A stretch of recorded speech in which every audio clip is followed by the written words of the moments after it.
Jackfruit को globally बहुत सारा डिमांड है। मतलब यहाँ से जैकफ्रूट मलेशिया गया, इंडोनेशिया गया, वियतनाम गया।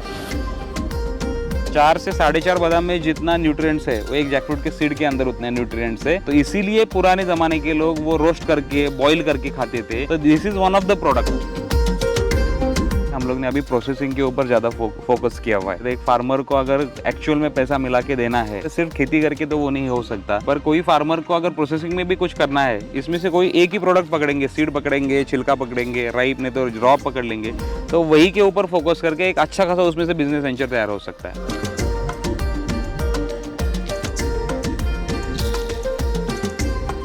साथियों नमस्कार, न्यूज पोटली में आपका स्वागत है। मैं आज उस जगह पे उस पेड़ उस व्यक्ति के साथ पहले बैठा हुआ हूँ यहाँ पे, जब हम न्यूज पोटली की शुरुआत कर रहे थे। जिन चुनिंदा किसानों से भारत भर के हमने बात की थी उनमें से एक थे मिथिलेश देसाई। पहले तो अरविंद जी बहुत नमस्ते। 3 साल बाद जैसे जब भी न्यूज़ पोटली का शुरुआत हुआ था तभी हम आप लोग ने ये वीडियो किया था। उसी दौरान से जैकफ्रूट का जो जर्नी है, कमर्शियल जो एस्पेक्ट है, हम लोग ने महाराष्ट्र से शुरुआत किया था। तो अभी तो पूरे इंडिया में से काफ़ी सारे लोग कटहल की फार्मिंग, कटहल की प्रोसेसिंग, उसके ऊपर ज़्यादातर उसका फोकस लोगों का बढ़ रहा है। और जैसे आपने बताया कि पहले एट द स्टार्ट हम लोग ने जब भी 2016 साल में शुरू किया था ये जैकफ्रूट का कल्टीवेशन वगैरह, तो उस टाइम हम लोग को भी नहीं पता था कि ये जैकफ्रूट की जर्नी आने वाले 8, 9, 10 सालों में इतना लंबा तक जाएगी। और आने वाले समय में भी हम लोग को काफ़ी उसमें काम करना है। जैसे लास्ट के वीडियो में हम लोग ने बताया था कि फार्मिंग के ऊपर हम लोग ने ज़्यादा फोकस किया था। ये 3-4 सालों में अपग्रेडेशन ये हुआ है कि हम लोग ने अभी प्रोसेसिंग के ऊपर ज़्यादा फोकस किया हुआ है। क्योंकि क्या है, अगर एक किसान को कि नहीं तो एक फार्मर को अगर एक्चुअल में पैसा मिला के देना है, जहाँ पे गवर्नमेंट भी बोलती है कि डबलिंग द फार्मर्स इनकम, तो वो कैसे हो सकता है? तो सिर्फ खेती करके तो वो नहीं हो सकता। Due experience not only in jackfruit, हम लोग ने सभी क्रॉप्स में हम लोग ने एक्सपीरियंस किया। तो इस वजह से हम लोग ने जैकफ्रूट, ये जो क्रॉप है जो न्यूट्रिशन की तरह जाता है, जो मतलब बच्चों के किड्स के लिए डाइट में जाता है, वुमेंस के लिए उसका डाइट में जाता है, बाद में राइप का यूज़ होता है, रॉ का यूज़ होता है, बाहर का स्किन जो है वो भी यूज़ में आता है। और मैं आपको ये आगे वीडियो में भी बताऊंगा कि इसके लीव्स और ब्रांचेस का भी क्या इंपॉर्टेंस है, वो भी पूरी तरह अच्छे से इसमें जर्नी में हम लोग इंक्लूड करते आए ये सालों में। अभी ये टोटल ये 5.5 साल का ये पेड़ है। इसको ऑलमोस्ट अभी एक 18 से 20 फ्रूट्स है। हम लोग ने ऑलमोस्ट काफ़ी सारा, हमारा खुद का 1,500 प्लांट्स में कल्टीवेशन में। अभी हर एक प्लांट फ्रूटिंग के अंडर स्टेज में, हर एक को 5 फ्रूट, 15 फ्रूट, 10 फ्रूट, 18 फ्रूट ऐसे आने शुरू हो जाते हैं। हमारा कैलकुलेशन के हिसाब से अगर जैकफ्रूट की कमर्शियल फार्मिंग जब भी फार्मर्स करते हैं, एक पेड़ में मिनिमम टू मिनिमम 10 फ्रूट आए तो भी चल जाता है। और मिनिमम फ्रूट का वेट 10 kg, मतलब एक पेड़ से 100 kg का हम लोग को उसमें से हार्वेस्टिंग रॉ मटेरियल मिल सकता है। और अगर आप बताओ, जैसे डिस्कस भी हम लोग ने थोड़ी देर पहले किया इंटरव्यू से पहले, कि 10 रुपये पर kg भी अगर किसान को मिल रहा है, सिर्फ 10 रुपये पर kg, तो एक पेड़ आपको 1000 रुपया मिनिमम टू मिनिमम तो मिला के ही देता है जब भी उसका स्टार्ट होता है। तभी आपने पुराने, जैसे आप भी पूरे इंडिया में काफ़ी घूमे होते हैं, मैं कटहल की जर्नी में ये 3-4 सालों में काफ़ी इंडिया भर, काफ़ी जहाँ जहाँ पे जैकफ्रूट होता है वहाँ पे सब जगह घूमा हूँ। तो उधर भी मैंने देखा कि एक एक पेड़ को, जो पुराने पेड़ है, 200 फल है, 300 फल है, 500 फल है, और उसका सिर्फ घर में नॉर्थ में, मतलब महाराष्ट्र के ऊपर, मध्य प्रदेश, यूपी हो गया, झारखंड, छत्तीसगढ़, नॉर्थ ईस्ट में हो गया, आपने नेपाल का भी अभी मुझे बताया उसके बॉर्डर की तरफ, तो वहाँ पे जैकफ्रूट सिर्फ सब्जी के लिए खाया जाता है घर में, बाकी उसका कुछ भी यूटिलाइजेशन है। मतलब जो प्रॉब्लम हम लोग ने महाराष्ट्र में 9 साल पहले देखा था, वो आगे जाके अभी जब जर्नी सामने आई तभी मुझे अभी ये भी पता चला कि पूरे इंडिया में ये प्रॉब्लम है अबाउट द जैकफ्रूट। मतलब जैकफ्रूट को ग्लोबली बहुत सारा डिमांड है।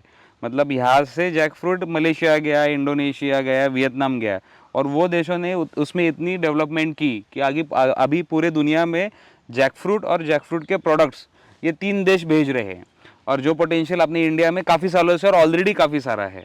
यहाँ ये भी बहुत इम्पोर्टेंट, हमारे शहरी जो भारतीय जो शहरी लोग हैं, हमारे शहरी दोस्त हैं जो मेट्रोपॉलिटन सिटी में रहते हैं, दिल्ली, मुंबई, कोलकाता, बेंगलुरु में रहते हैं, उनमें से बहुत सारे लोग वेगन मीट के बारे में जानते होंगे, जो शाकाहारी जो मांस है उसके बारे में जानते होंगे, जो हमारा बिरयानी लोग खाते हैं उसमें बहुत सारा इसका इस्तेमाल हो रहा है। शहरों में भारी डिमांड है, लेकिन उसका थोड़ा प्रारूप बदला हुआ होगा। और एक चीज़ और मैं जोड़ दूं कि जो मैंने 10 रुपये कहे, 10 रुपये 10 है नहीं, वो इसकी कीमत भी ज़्यादा है। 10 रुपये तो मतलब बेर मिनिमम से लास्ट। यस नहीं, अगर उतना भी फार्मर्स को मिले, मैं वही बोल रहा हूँ, जी जी जी इतना बेर मिनिमम भी मिल पाए तो जैक फ्रूट सच्ची में फार्मर्स को अच्छा खासा पैसा कमा के दे सकता है। आप देख लो, अगर पुराना पेड़ रहेगा, उसको 100 फ्रूट्स है, बराबर है, 100 फ्रूट से एटलीस्ट उसको समझो एक 5 टन रॉ मटेरियल मिल रहा है, 10 रुपये भी मिल रहा है, तो 50,000 रुपये एक प्लांट आपको फ्रूट में दे सकता है। तो 50,000 रुपीज़ आप मुझे बताइए कौन सा फ्रूट क्रॉप देता है, आप मुझे बताइए। और इसको कोई भी कुछ पेस्ट का अटैक नहीं होता है, एक मतलब स्पून भर भी उसको फर्टिलाइज़र की कोई भी ज़रूरत नहीं है, कम्प्लीटली ऑर्गेनिक है। और एटलीस्ट इसका लाइफ जो है 80 से 100 साल है और मैक्सिमम 300 साल तक ये फ्रूट देता है।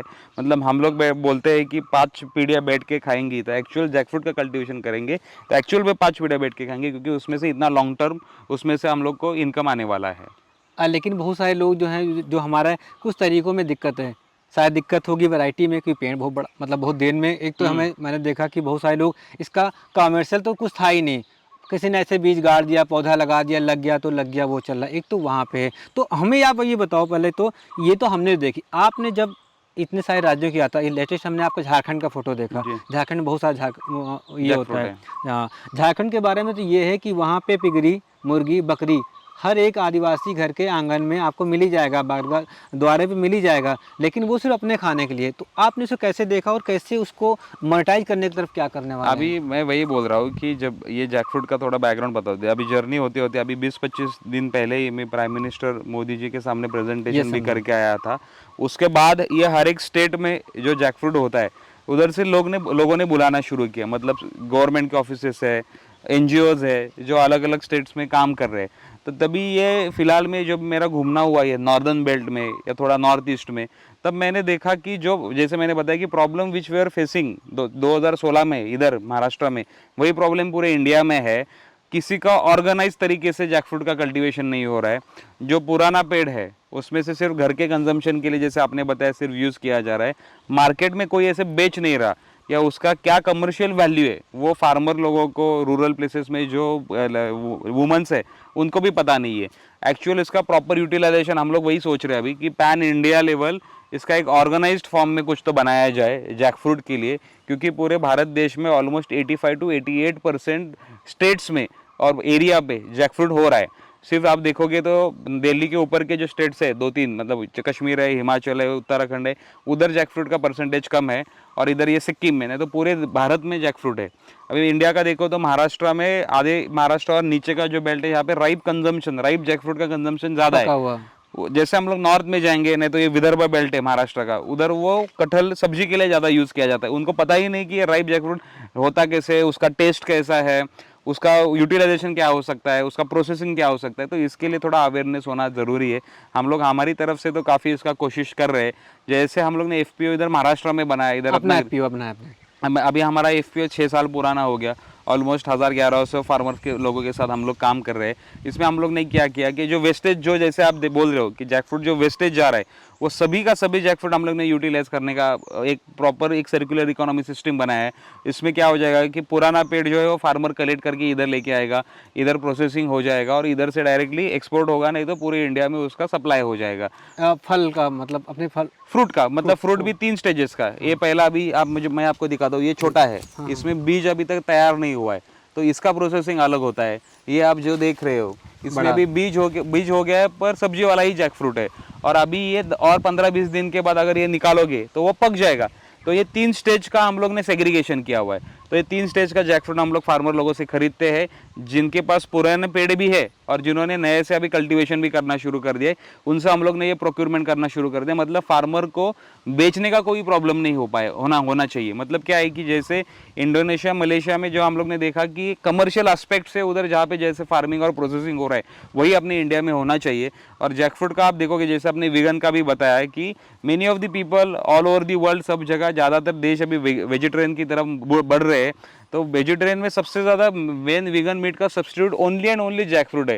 काफ़ी लोगों ने सोयाबीन से वगैरह बनाने का कोशिश किया, पर सोयाबीन को ऐसा रबर के जैसे टेक्सचर है, पर जैकफ्रूट को मीट टेक्सचर है। और जैकफ्रूट में आप मतलब उसकी बीज काम में आती है, उसका जब ये रॉ मतलब कच्चा रहता है तो यूज़ में आता है, पका हुआ रहता है तो यूज़ में आता है, बाहर का जो स्किन है वो भी यूज़ में आता है। उसके बारे में मैं आपको बता दूँ डिटेल्स में कि हम लोग उसमें से क्या क्या कर सकते हैं। और वो हम लोग ने अभी ये थोड़ा हाई स्केल पे है। जब भी आप इधर फर्स्ट टाइम आए थे तो उस टाइम हम लोग का छोटा प्रोसेसिंग यूनिट था। अभी हम लोग ने काफ़ी एक्सटेंसिव बड़ा प्रोसेसिंग यूनिट भी किया है, उसमें 12,000 स्क्वायर फीट का हमारा फैसिलिटी है। उसमें एक्सपोर्ट ग्रेड प्रोडक्ट्स है, फ्रोज़न के ऊपर हम लोग ने ज़्यादातर फोकस किया हुआ है। अभी मशीनरीज बैठने का वगैरह काम शुरू है उसमें, और आगे जाके उसमें एंड टू एंड मतलब कोल्ड स्टोरेज के ऊपर भी हम लोग देंगे। कटहल में मेन प्रॉब्लम है प्रोसेसिंग में, हम लोग ने जो देखा इसका शेल्फ लाइफ इसमें प्रॉब्लम है।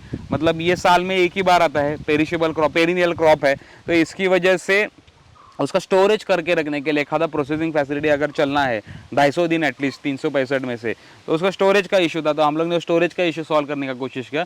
तो 80 मीट्रिक टन का कोल्ड स्टोरेज वगैरह हम लोग ने ऐसे सिर्फ और सिर्फ जैकफ्रूट स्टोरेज के लिए, जैसे हम लोग को प्रोसेसिंग के लिए मिल जाए। यानी आलू की तरह हम इसको भी रख सकेंगे, जैसे और चीज़ें हमारी रखी सब्जी रखी जाती हैं Right. इसको। और तो इसकी क्या है मतलब, आज इससे फल मैंने तोड़ लिया और मैं बाराबंकी में या यूपी में रहता हूँ या कोल्हापुर सांगली कहीं रहता हूँ या बिहार वाला कोई है, इसको हमने आज रख दिया ज्यों का त्यों, काटा पेड़ से कच्चा ताकि पकने ना पाए, रख दिया, कितने दिन से चलेगा ये? अभी ये कच्चा अगर काट के आप रख दोगे तो कच्चे जैकफ्रूट को वैसे तो ज़्यादा उसमें शेल्फ लाइफ उसमें अच्छा रहता है, मतलब एक 15 दिन तक उसको कुछ नहीं होता है। पर अगर जब ये फ्रूट राइपनिंग के स्टेज में आता है, जब ये वाला स्टेज में बड़ा वाला आपको बोल रहा हूँ, एक बार काटा तो 4 के 5 दिन में वो पकना शुरू हो जाता है, तो उसमें कंजम्पशन करना ज़रूरी है। पर यही जैकफ्रूट को अगर हम लोग माइनस टेम्परेचर्स में रख देंगे तो वो 4 महीने 5 महीने 6 महीने तक उसका प्रिजर्वेशन कर सकते हैं हम लोग। या हम लोग ने ये जर्नी में ये 2-3 सालों में अच्छा खासा उसमें डेवलपमेंट किया हुआ है। यानी जो हमको 50 दिन में उसको मतलब पेड़ से काट के खत्म करना ही करना है, अब उसको हम 200 दिन तक ले जा 200 दिन तक हम लोग ले जा सकते हैं। मतलब अगर प्रोसेसिंग यूनिट जो है वो 200-250 दिन तक उसमें से हम लोग रॉ मटेरियल लेके जो स्टोर किया हुआ है वो प्रोसेसिंग कर सकते हैं। मतलब इसके तो फिर आपने जो आपका एफपीओ बना उसने कैसे लोगों की हेल्प करना शुरू किया और क्या क्या बिजनेस पॉइंट निकल के आया वो भी थोड़ा बताइए। एफपीओ में कैसे हो गया कि काफ़ी सारे लोग ये जैकफ्रूट के हमारे ये बेल्ट में जैकफ्रूट की जैसे नॉर्थ में यूपी में वगैरह जैकफ्रूट का पिकल बनाते हैं, बराबर है, बहुत ज़्यादा चलता है, बराबर है। पर पिकल से ज़्यादा भी काफ़ी इधर यहाँ पे वो रॉ जैकफ्रूट का चिप्स बनाते हैं, नहीं तो राइप जैकफ्रूट का वो मतलब चपाती के जैसे उसका पोली बनाते हैं, बराबर है। ये डोमेस्टिकली होता था।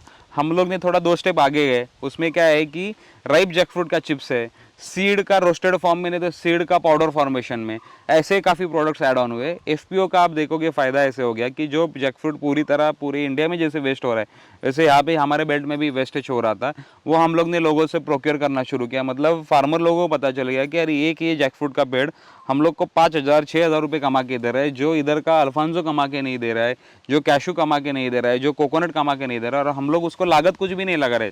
तो एक्चुअल में जैकफ्रूट की वजह से उनका फार्मिंग डबलिंग ना tripling the farmers 5 times the farmers income बढ़ रहा है, क्योंकि वो पेड़ से जो पैसा आता था वो काफ़ी कम था। पर इस वजह से क्या हो गया कि उनको एक कमर्शियल एस्पेक्ट पता चल गया। अभी ये वोटा पूर्णिमा जो रहता है फेस्टिवल इधर जून महीने में, तो कोई तो आदमी आता है 10 रुपये 20 रुपये से जैकफ्रूट लेके जाता है और उधर मुंबई पुणे में 150-200 रुपये से बेचता है, बराबर है। तो हम लोग ने अभी ये 10 रुपीज़ पर केजी एक बेसिक मिनिमम रेट से खरीदना शुरू कर दिया। मतलब एक फ्रूट का 100 से 120 रुपया जैकफ्रूट उनका फार्मर को मिलना शुरू हो गया। और अगर 25-30 फ्रूट भी रहेंगे तो 2-3 हज़ार रुपये एक प्लांट से मिलना शुरू हो गया। उसको लागत तो कुछ नहीं है, वो पूरा का पूरा ऐसा उसका सोर्स ऑफ इनकम ही हो गया। समझो एक पेड़ आपको 3 से 5 हज़ार रुपये दे रहा है, समझो किसी के पास 100 पेड़ रहेंगे तो आप देख लो कि 3 to 5 लाख रुपीज़ पर एकड़ विदाउट इनपुट फर्टिलाइजर का कॉस्ट ऐसा कुछ नहीं है। तो कोई भी फार्मिंग ऐसा इतना पैसा नहीं देता है। एक कटहल को देख रेख बहुत कम चाहिए, कैसे मतलब इनको इरिगेशन वगैरह कैसे करना पड़ेगा? जैकफ्रूट हम लोग उसको जीरो मेंटेनेंस ट्री ही बोलते हैं। जैकफ्रूट ऐसा वाइल्ड ट्री है, उसको ऐसा किसी ज़रूरत नहीं है कि उसमें आप ऊपर से लागत लगाओ। एटलीस्ट जब भी हम लोग कल्टीवेशन करते हैं, जैसे लास्ट टाइम भी मैंने बताया था कि 15 feet by 15 feet minimum spacing होना चाहिए 2 जैकफ्रूट के बीच में। तो उस वजह से 1 एकड़ में 200 प्लांट्स हम लोग लगा सकते हैं। 1.5 बाय 2 फीट डीप का एटलीस्ट उसका गड्ढा होना चाहिए। उसमें लागत के टाइम एटलीस्ट वो ये हम लोग ये बोलते हैं गोबर बोलते हैं, सूखा हुआ, मतलब वर्मी कंपोस्ट वगैरह रहता है, वो उसमें मिट्टी में मिक्स करके डालेंगे तो दैट इज़ सफिशिएंट। इधर तो 4-5 महीने बारिश होता है, बाद में सिर्फ 2 साल उसको पानी देने की ज़रूरत है। 2 साल पानी देंगे तो वैरायटी के अनुसार है। अभी जैसे हमारे पास 86 वैरायटीज़ है पूरे ऑल ओवर दी वर्ल्ड के, तो उसमें से हम लोग ने आइडेंटिफाई किए हुए तो ड्राई बेल्ट के लिए कौन सा है, सेमी ड्राई बेल्ट के लिए कौन सा है, हमारे जैसे कोस्टल हेवी रेनफॉल के बेल्ट के लिए कौन सा वैरायटीज़ है, वो वैरायटीज़ आइडेंटिफाई करने की वजह से 1.5 साल से 3 साल में वैरायटी के अनुसार फ्रूटिंग आना शुरू हो जाता है। मतलब तीसरे साल के ऑनवर्ड्स ही फार्मर्स का उसमें से इनकम शुरू हो कुछ जाता ना है। कुछ मिलना शुरू हो जाएगा। राइट। केरल का स्टेट फ्रूट जैक फ्रूट है, पर हम लोग ने अभी jackfruit mission for Goa के लिए काफ़ी कोशिश किया। महाराष्ट्र में भी अभी उसका काम शुरू है। मेघालय में जैक फ्रूट का मिशन ऑलरेडी रेडी है। ओडिशा में जैक फ्रूट का मिशन है, पर वो जो jackfruit mission state governments ने इम्प्लीमेंट किया है, हम लोग उसका अभी थोड़ा फार सबको कनेक्ट करके प्रोसेसिंग का जोड़ देने की कोशिश करें। मतलब क्या हो जाएगा कि अगर प्रोसेसिंग की तरफ जब भी फार्मर बढ़ जाएगा, तभी जाके उसका कमर्शियल और उसका इनकम जो है उसका वैल्यूएशन बढ़ जाएगा। जब एक प्रोसेसर को काफ़ी सारा जैक फ्रूट लगना शुरू हो जाएगा, तो अल्टीमेटली उसके कल्टीवेशन की तरफ भी लोगों का उसका ज़्यादा से ज़्यादा उधर आना शुरू हो जाएगा। अब जैसे आप बाहर भी जाते होगे, विदेश भी गए होगे, वहाँ पे या उन सबसे बात हुई, तो क्या जो हमारे देश में उगा हुआ जो कटहल है, जैसे कुछ चीज़ें हमारे यहाँ, हमारी अल्फांसो आमा केसर हो गया, या हमारा एक हद तक कुछ अंगूर जाता है, ऐसी कई सारी हमें चीज़ें हैं जो भारत में बहुत अच्छे से होती हैं और दुनिया में उनकी डिमांड भी है। कटहल को लेकर क्या है, जैक फ्रूट को लेकर क्या है, लोगों का परसेप्शन कैसा है? मैं बेसिकली आपको बताऊँ तो जैक फ्रूट के लिए ऑल ओवर दी वर्ल्ड काफ़ी डिमांड है, बेसिकली यूएस और यूके में, और अभी हम लोग गल्फ़ में भी कोशिश कर रहे हैं। क्योंकि क्या है, ये ऐसा फ्रूट है इसमें अच्छा खासा कार्बोहाइड्रेट्स, न्यूट्रिएंट सबसे ज़्यादा रहता है। मैं जैक फ्रूट का सीड के एग्जांपल से आपको बताता हूँ। किसी ने कभी हम लोग को बताया कि ये बादाम जो है वो पानी में भिगो के डालो, उसको सुबह छिलो और खाओ तो उससे बुद्धि स्ट्रांग होती है, बढ़ती है, ऐसे कुछ तो बताया। पर हम लोग जब भी उसका न्यूट्रिशनल एनालिसिस किया है जैक फ्रूट के एक सीड का, तो 4 से 4.5 बादाम में जितना न्यूट्रिएंट्स है वो एक जैक फ्रूट के सीड के अंदर उतने न्यूट्रिएंट्स है। तो इसीलिए पुराने ज़माने के लोग वो रोस्ट करके बॉईल करके खाते थे। तो this is one of the product. मेरे यहाँ खुद खाते थे, हमें अच्छे तरीके से याद है। हमारे यहाँ मेरे पिताजी को तो मतलब हरी सब्जी, तरी वाली रसेदार जो सब्जी जिसे बोलते हैं, वो बहुत पसंद है। और बाद में वो 2-3 रहते थे, छील के उनको खाते थे वो लोग। अभी भी मतलब अभी सीड का मैं वही आपको बोल रहा हूँ कि जैसे हेल्दी अभी डाइट में हम लोग होटलिंग में खाना खाते हैं, सब जगह करते हैं, वहाँ पे मैदे का सबसे ज़्यादा यूज़ है। तो मैदे के लिए डायरेक्टली सब्स्टिट्यूट जैक फ्रूट का पाउडर, सीड पाउडर यूज़ करना शुरू कर दिया है लोगों ने। साउथ में काफ़ी करते हैं, हमारे पास भी वो वन ऑफ द प्रोडक्ट रहेगा। मैदे के लिए डायरेक्टली सब्स्टिट्यूट ही वो हो जाएगा। ओके, इसके जो बीज हैं उनका आटा बन जाएगा, वो ऑलरेडी आटा बनता है और उसमें से वो मैदा के लिए सब्स्टिट्यूट यूज़ करता है। अभी छोटे बच्चों को हम लोग फैरिक्स वगैरह देते हैं, तो उसमें जैकफ्रूट सीड पाउडर का भी इस्तेमाल होना शुरू हो गया है। अभी जब भी वुमेंस प्रेग्नेंट रहती है तो उनको कॉन्स्टिपेशन का इशू हो जाता है वो प्रेगनेंसी के दौरान। तो अगर जैकफ्रूट सीड का कंजम्पशन रहेगा होल नहीं तो पाउडर फॉर्मेशन में, तो वो भी उनका प्रॉब्लम सॉल्व होता है। तो ऐसे उसके मेडिसिनल बेनिफिट्स भी काफ़ी है। और कच्चा जैकफ्रूट का पाउडर जो है वो अभी ग्लोबली प्रूवन हुआ है कि उसमें टाइप 2 से डायबिटीज़ क्योर हो जाता है। 3 महीने के ही अंदर टाइप 2 का डायबिटीज़ पूरी तरह उसमें से क्योर हो जाता है। मतलब आप देखो, इसका बीज यूज़ में आता है, कच्चा पार्ट यूज़ में आता है, पका हुआ पार्ट यूज़ में आता है। अगर ये प्रोसेसिंग करने के बाद ऊपर का जो छिलका है वो हम लोग फेंक देते हैं। आप देखोगे कि इतने सालों से गाय और नहीं तो भैंस वो आके खाती थी, हम लोग ने कभी देखा, इमेजिन ही नहीं किया कि यार वो क्यों खा रही है। तो अभी हम लोग ने उसका एनालिसिस भी किया ऊपर के स्किन का, तभी हम लोग को पता चला कि अगर एक गाय को 15 से 20 दिन नहीं तो 30 दिन 250 ग्राम वो छिलके का पाउडर करके हम लोग खिलाएंगे, तो उसके मिल्क क्वांटिटी तो बढ़ता ही है। मिल्क क्वांटिटी के साथ साथ 2.5 से 3% से मिल्क फैट भी बढ़ता है, क्योंकि उसके लिए वो न्यूट्रिशियस था, इसीलिए वो इतने सालों से खा रही थी। मैं आपकी बात में बिल्कुल मैं सहमत भी हूँ। मैं आपसे जोड़ता हूँ, मैं कुछ दिनों पहले झारखंड के खूंटी ज़िले में था, एक आदिवासी बहुल इलाका है जहाँ मैंने कहा हर घर में आपको कटहल मिल जाएगा। तो वहाँ पे पिगरी का, सूअर का बहुत पालन होता है। वो वहाँ पे क्या करते हैं, खुद तो खाते ही हैं, साथ में उसको भी खिलाते हैं। मून मारा जाता है कि जो पिगरी है उसको ऐसे कुछ भी दे दो, ऐसा नहीं होता। उसको इतना ज़्यादा, क्योंकि वो 6 महीने में 80-90 किलो का हो जाता है। पैदा होते ही 6-7-8 महीने में वो 80-90 किलो का हो जाता है, और 300 रुपये किलो उसकी डिमांड है। तो उसका कमर्शियल वैल्यू बहुत हाई है, इसलिए उसको हमेशा पोषण चीज़ें खिलानी पड़ती हैं। कटहल उनके लिए सबसे बहुत दमदार चीज़ बनती है जो उसे खिलाते हैं। अभी शायद उनको इतना ज़्यादा नहीं पता होगा, मतलब आदिवासी अपने ज्ञान जानते होंगे कि फिर भी आप देखो ना कि पिग्स के लिए यूज़ होता है, काऊ बफेलोज के लिए यूज़ होता है एज अ कैटल फीड। हम लोग कुछ ना कुछ अभी आर्टिफिशियली तैयार किया हुआ जो खाद्य रहता है वही उनको देते हैं। अगर ऐसा चीज़ उनको as a cattle feed in coming time अगर मिलना शुरू हो जाएगा, तो आप देख लो कि उनका न्यूट्रिशन वैल्यू कितना बढ़ जाएगा। और जैकफ्रूट ये इकोनॉमी सिस्टम के लिए एक नया बाय प्रोडक्ट भी तैयार हो सकता है। मतलब मैं ऐसा नहीं बोल रहा कि आगे हम लोग तो पूरा जैकफ्रूट प्रोसेस करने वाले एंड टू एंड, पर कोई फार्मर को अगर प्रोसेसिंग में भी कुछ करना है, इसमें से कोई एक ही प्रोडक्ट पकड़ेंगे, सीड पकड़ेंगे, छिलका पकड़ेंगे, राइप नहीं तो रॉ पकड़ लेंगे, तो वही के ऊपर फोकस करके एक अच्छा खासा उसमें से बिजनेस वेंचर तैयार हो सकता है। बिजनेस की जब बात है, जैसे मैंने देखा यूट्यूब में कई लोग कमेंट करते हैं, अलग लोग आते हैं, बहुत सारे लोगों का ये भी कहना है कि जो लोग नर्सरी काम करते हैं वो इनकम को बहुत हाइप कर देते हैं मैं आपको वही बोल रहा कि हूँ, मैं वापस क्लियर कर देता हूँ, हाँ। और ये काफ़ी क्लियर करना ज़रूरी है। काफ़ी वेस्ट बंगाल के काफ़ी सारे वीडियोस है, नहीं तो एकदम मतलब I am not exaggerating anything, but मैं सच बताना चाह रहा हूँ कि जैक फ्रूट ये पेरिनियल क्रॉप है। काफ़ी सारे बोलते हैं बारहमासी कटल, साल में 2 बार आने वाला कटल। ऐसी पूरी दुनिया में हम लोग ने पूरे 12 साल इसमें डाले हैं। ऑलमोस्ट ये jackfruit end to end हम लोग ने इसमें स्टडी किया हुआ है। ऐसा कोई भी जैक फ्रूट का वैरायटी नहीं है जो पूरे 12 महीने आता है, वो साल में 2 बार आता है। ऐसे कुछ कुछ नेचुरली अगर कोई पेड़ रहेगा, उसका अगर रहेगा तो 1-2 बार ही तो आता है, पर 12 ही महीने आने वाला ऐसा कोई भी कोई जैक फल फ्रूट, नहीं कोई है। जैक फ्रूट नहीं, क्योंकि उसका नेचुरल टेंडेंसी, जैसे अल्फांसो मैंगो है, साल में एक ही बार आता है, कैशू साल में एक ही बार आता है, वैसे जैक फ्रूट भी साल में एक ही बार आएगा। तो उसका कैसे है कि इतना सारा 5 लाख का इनकम, 10 लाख का इनकम, ऐसा नहीं होता है। फार्मर्स लोगों को, किसानों को किसी ने बुली नहीं करना चाहिए, फंसाना नहीं चाहिए। पर एक्चुअल जो मैं बता रहा हूँ कि 3 साल बाद, 5 साल बाद एक स्टेबिलाइज उसका फ्रूटिंग हो जाएगा जैक फ्रूट का, सो 3 से 5 लाख तक उनका अच्छा खासा इनकम एटलीस्ट पर एकड़ से, और पर एकड़ में भी अगर 150 से 200 प्लांट्स रहेंगे तो उनका आना अच्छे से उतना लाइज भी है। ये तो समझ में आता है कि अगर ये खुद के मेरे पास ये पेड़ आप देख रहे हैं 5 साल के पेड़ है, अगर इसमें 20 फल लगे हुए हैं, औसत अगर हम इनको 10 किलो के आसपास ही माने तो 200 केजी माल हो गया, 2 कुंटल माल कम से कम इसमें आप अभी 10 भी। रुपीज़ पर केजी पकड़ लो, मतलब 2,000 रुपया उसका हो गया बराबर, और 200 प्लांट्स पर एकड़ में हो गए तो 200 इंटू 2,000 मतलब 4 लाख रुपए पर इनकम। आपको आ गया। और इतना भी मिल जाएगा हम लोग को, उसमें से 10 लाख चाहिए भी नहीं है, इतना भी मिल जाएगा हम लोग। आप देखो लोगों को कुछ कुछ फार्मिंग में 10 लाख रुपए इनकम होता है, उसमें से 7-8 लाख रुपए वो फर्टिलाइजर्स पे डालते हैं, और अल्टीमेटली हाथ में 2 लाख रुपए ही बचते हैं। तो इसका पूरा रिवर्स केस है, ये पूरा का पूरा ऑर्गेनिक क्रॉप है। हम लोग उसको रेकमेंड करते हैं आप इसको ऑर्गेनिक ही रखो, इसमें कोई भी केमिकल फर्टिलाइजर डालने की जरूरत नहीं, आप डालो भी मत ऐसे। अच्छा, मैं मान लीजिए हम 4 से 5 लाख रुपए, 10 केजी करीब भी हम बेस प्राइस पकड़ा। मानते हैं, तो 4 लाख ही इसका आया एकड़ में, एक साल में है। जी। कितना खर्चा आ गया होगा? मैं बताऊँ, अभी जाके जब भी हम लोग प्लांटेशन करते हैं, समझो 200 प्लांट्स एक एकड़ में लगाते हैं, तो आपका प्लांटेशन का खर्चा एक साधारण 50 to 60,000 रुपीज़ पर एकड़ उसमें खर्चा आ जाएगा। पहली बार का खर्चा आ जाएगा। बाद में ड्रिप वगैरह करोगे उसका एक 10,000 रुपये आप पकड़ लो, उतना ही खर्चा है। हर साल सिर्फ आपके पास अगर गोबर नहीं तो वर्मी कंपोस्ट नहीं तो जीवामृत वगैरह रहेगा, वो 5-10 हज़ार रुपये जो खर्चा रहेगा, सिर्फ आप उतना ही उसको दो, और सिर्फ उसको 2 साल मिनिमम पानी दो। आपके पास पानी रहेगा तो उसको ड्रिप करके लॉन्ग लाइफ 5 साल 10 साल का उसको पानी दो। बाकी जैक फ्रूट में कोई भी 1 रुपये का भी खर्चा नहीं है इससे ऊपर एक्स्ट्रा।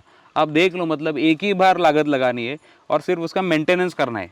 हार्डली 1 एकड़ में 10,000 15,000 सिर्फ खर्चा है, और उससे सालों साल आने वाले 100 साल तो मिनिमम उसमें से हम लोग को इनकम मिलने वाला है। अगर कोई कोंकण का पौधा लगा देगा बिहार में तो शायद ना चले वो, तो वो कैसे मैं इम्पोर्टेंट? वही बोल रहा हूँ, जो वैरायटीज आइडेंटिफिकेशन है उसमें सबसे ज़्यादा ज़रूरी है। ये क्या है, ज़्यादातर ज़्यादा से ज़्यादा प्लांट्स सेल आउट होने के लिए ये कोई नर्सरी वाला या कोई प्लांट वाला ऐसे बताता नहीं है। उनको क्या, उनसे प्लांट्स देने से मतलब है, ऐसा नहीं होना चाहिए। हर एक एरिया में आने वाला उसका क्लाइमेटिक जोन, उसका टेम्परेचर, उसका सॉइल पोरोसिटी कितना है, वो हम लोग को ज़रूरी होना चाहिए। जैसे अभी ये कोंकण में, समझो रत्नागिरी में जैक फ्रूट का पेड़ है, वो अगर उधर नागपुर में लगाओगे, जैसे बिहार में लगाओगे तो नहीं होगा। पर कोंकण का बेल्ट आप आसाम में लगाओगे तो उधर अच्छे से हो जाएगा, क्योंकि क्या है, टोपोग्राफी, रेनफॉल सिमिलर कंडीशन है। इसीलिए नागपुर का पेड़, उसी हिसाब से नागपुर का पेड़ अगर इधर लगाओगे तो बारिश के टाइमिंग में उसको हेवी रेनफॉल की वजह से उसका पूरा पत्ता सूख जाएगा और पेड़ वो मर जाएगा। वो भी काफ़ी सारा डिफरेंस है उसमें। तो एक्चुअल में हार्डली हम लोग ने 20 वैरायटीज़ आइडेंटिफाई किए हुए हर एक एरिया के लिए। मतलब समझो कोस्टल बेल्ट के लिए 4 से 5 वैरायटीज़, सेमी ड्राई, ड्राई, थोड़ा ये कोल्हापुर से जैसे नासिक का बेल्ट है, जैसे वही बेल्ट ना बैंगलोर तक जाता है, वही बेल्ट ऊपर इंदौर तक जाता है, वो क्लाइमेट के लिए अलग वैरायटीज, तो उस हिसाब से क्लाइमेट वैरायटीज आइडेंटिफिकेशन किए हुए। यूपी, मध्य प्रदेश और ये बेल्ट में जैक फ्रूट वेजिटेबल की तरह खाया जाता है, तो उधर जो वेजिटेबल के लिए वैरायटीज है और जो अर्ली बेरिंग है, अगर फ्रूटिंग जल्दी आ जाएगा, समझो जनवरी में, फरवरी में, मार्च में, तभी जाके किसान को अच्छा खासा रेट मिल जाएगा। नहीं तो वो राइप होने का जब भी सीजन होता है, मार्च, अप्रैल, जून, वो टाइम पे रेट थोड़ा रेगुलराइज और स्टेबलाइज हो जाता है। तो उस वजह से जल्दी आने वाला वैरायटीज है वही हम लोग को लगाना चाहिए। तो हम कैसे चयन करेंगे, मतलब कैसे इसका चुनाव, क्या मतलब हम सरकारी इंस्टीट्यूट में बात करें, आपसे बात करें, क्योंकि आपके आप पास बहुत अच्छी डायरेक्टली मुझे तो बोल सकते हैं, मैं आपको 110% जो कुछ रहेगा वो गाइड कर लूँगा। कभी अभी काफ़ी सारे लोग जो है वो यूपी से, बिहार से भी मुझे प्लांट्स के लिए पूछते हैं। हम लोग क्या है, सिर्फ देना, मतलब 100 प्लांट्स भेजे और उसमें से 10 रहे, बाकी मर जाए, ऐसा हमारा कुछ काम नहीं है। हम लोग का लॉजिस्टिक के ऊपर ज़्यादा, उसके ऊपर हम लोग ने फोकस किया कि अगर इधर से 100 प्लांट्स निकला है तो उधर जाते समय 100 से 100 प्लांट सब हेल्दी और अच्छे खासे होने चाहिए, उसकी लागत होने तक सब वो अच्छे होने चाहिए और उसमें से फार्मर्स को इनकम होना चाहिए।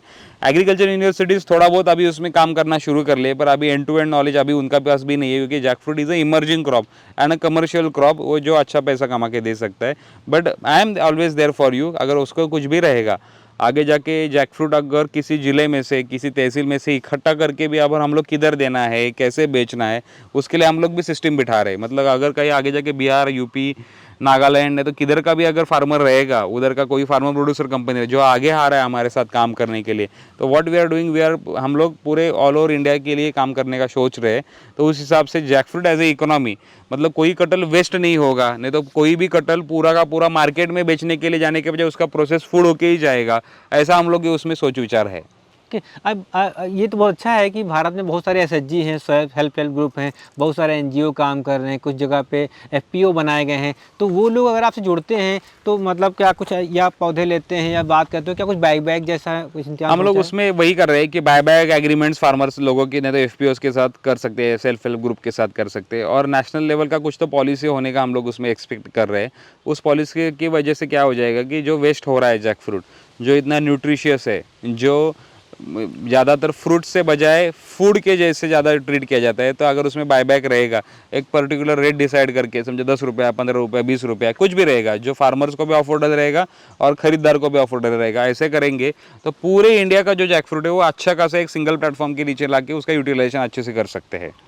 तो अच्छा, ये हमने जलवायु की बात की, हमने मार्केटिंग की बात की, तो हमने थोड़ी सी, मुझे मिट्टी बहुत इंपॉर्टेंट है। भारत में तो हर बहुत अलग अलग तरह की मिट्टियाँ मैं हैं, क्या उसमें क्या ध्यान रखना है कि हमें कोई नुकसान ना होने पाए? आप सिर्फ यही देख लो कि जैकफ्रूट रेनफॉल डिपेंडेंट नहीं है। आप जैसे बोल रहे हो कि जैकफ्रूट ये मिट्टी के ऊपर ही डिपेंडेंट है, किधर हो सकता है किधर नहीं हो सकता है। जहाँ कहाँ पे भी बारिश, नहीं तो पानी, कोई भी आप उसको इरिगेशन करोगे, नेचुरल नहीं तो आर्टिफिशियल, वो जैकफ्रूट के जो स्टेम है, ये जो मेन रूट स्टेम है उसका, उधर पानी इकट्ठा होके नहीं रहना चाहिए। कुछ कुछ बेल्ट जो है जहाँ पे ये जिंजर वगैरह होता है, वहाँ पे अगर बारिश के टाइम में जाओगे, आप ऐसे पैर ज़मीन में डालोगे तो इतना पैर कीचड़ में चला जाता है। मतलब महीना महीना उधर मतलब कंटिन्यूस ये रहता है, मतलब वाटर फॉर्मेशन, वाटर लॉगिंग रहता होते है। हैं, हाँ। तो वाटर लॉगिंग जहाँ पे नहीं होता है, वहाँ पे सब जगह पे आप जैकफ्रूट लगा सकते हो। और हार्डली 5-10% ही लैंड है पूरे इंडिया में जहाँ पे वाटर लॉगिंग का इशू है, वहाँ पे फार्मिंग पैटर्न अलग है। पर बाकी पहाड़ रहेगा, टेरेन कैसा भी रफ टेरेन रहेगा, पूरा ऐसा बंजर ज़मीन रहेगा, तो भी उधर जैकफ्रूट को टेम्परेचर का कोई भी उसमें कंस्टेंट नहीं है। 45, 40, 47, 48 डिग्री टेम्परेचर तक वो सस्टेन कर लेता है। सिर्फ आपकी ज़मीन भी बहुत अच्छी नहीं है, मतलब बंजरी एक मतलब वो हमारा जो बेल्ट है ये सब हिली टेरेन ही है। यहाँ पे आप देख लो कि ऐसा कोई प्लेन लैंड वगैरह तो है नहीं, पर यहाँ पे ये स्लोपी लैंड में बहुत अच्छे से, उसको एक ही कंस्टेंट है, पानी रुकना नहीं चाहिए, पानी उसका पर्कुलेशन होना चाहिए, अच्छी खासी उसको धूप लगनी चाहिए, बस उतना ही है। और उसको सिर्फ पानी देना है आर्टिफिशियली 2 साल के लिए एटलीस्ट, तो नेचुरली ग्रो हो जाता है। आपने इंटरक्रॉपिंग भी कर रखी है क्या कुछ, मतलब इसके साथ काजू के साथ इंटरक्रॉपिंग हमारे इधर कर तो सकते है, हैं? हम लोग ने कैश्यू किया हुआ है, पर जैकफ्रूट में आप देखो इंटरक्रॉपिंग हम लोग ये हल्दी कर सकते हैं, जिंजर कर सकते हैं। अभी साउथ में पाइनएप्पल काफ़ी चलता है, तो पाइनएप्पल का अच्छा खासा इंटरक्रॉपिंग जैकफ्रूट के साथ हो जाता है। जो शॉर्ट क्रॉप है, मतलब कटहल से जो शॉर्ट क्रॉप है, नहीं तो 3 साल 6 महीने पीरियड वाले रोटेशन वाले क्रॉप है, वो आप अच्छे से कर सकते हो। मैंने देखा है उत्तर भारत में कई जगहों पे ऐसे फल आते हैं, सूख काले हो गिर जाते हैं, नजदीक आते हैं, थोड़ा काले गिर इसमें, जाते हैं। हाँ, ये क्या रोग होता है, क्या होता है ये रोग नहीं रहता है। ये जो बड़े फ्रूट है सब, ये सब फीमेल फ्रूट्स है, और जो ज़्यादातर पुराने पेड़ है उसमें मेल फ्रूट्स का संख्या ज़्यादा है, और वो जो छोटे होके काले होके गिर के निकल जाते हैं वो सब मेल फ्रूट्स रहते हैं। जो बड़े होते वो सिर्फ फीमेल फ्रूट्स है। जैकफ्रूट ये ऐसा क्रॉप है उसमें मेल फीमेल एक ही पेड़ पे रहता है, उसको वो बोलते हैं हम लोग परागीकरण के लिए कोई अलग क्रॉप उसके की ज़रूरत नहीं है। सो ये तो नेचुरल है। और वो जो बड़े बड़े पेड़ है उसमें अगर 100 पे फ्रूट है, तो फार्मर ने ये भी नहीं कोशिश करनी कि उससे भी हम लोग को 200 मिले, एटलीस्ट जो पहले 100 है उसका पूरी तरह प्रॉपर यूटिलाइजेशन होना ज़रूरी है, तो भी फायदा हो जाएगा। यस। कटहल फले फूले खूब सारे पौधों में फल आए आपके, आप भी बाग लगाएं, खाने में काम आएगा, पोषण में काम आएगा। जो लोग शाकाहारी हैं इनके वीगन में उनके अंदर जो है न्यूट्रिशन की मात्रा पूरी करेगा, आपकी जेब को वो करेगा। मिथिलेश भाई जाते जाते अपना नंबर बता जाइए एक बार फिर से हमारे दर्शकों को, और फिर भी कोई आपको सवाल हो तो कमेंट में पूछिएगा, और इस बीच में मैं आपको अगले स्टेप पे लेके चलता हूँ। आप सब लोग को धन्यवाद। वापस मेरा नाम मिथिलेश हरिश्चंद्र देसाई, मैं इधर झापड़े लांजा रत्नागिरी महाराष्ट्र से हूँ। मेरा मोबाइल नंबर है 8275-455-176। वापस बताता हूँ 8275-455-176। काफ़ी सारे फ़ोन्स वगैरह रहते तो इसलिए आपने व्हाट्सअप किया, तो मैं ज़्यादा से ज़्यादा आपसे बात करने का और आपके प्रॉब्लम सॉल्व करने का कोशिश करूँगा। आने वाले टाइम में हम लोग साथ में इकट्ठा पूरे देश भर के किसान इसमें काम करेंगे, यही मेरी उम्मीद है। धन्यवाद।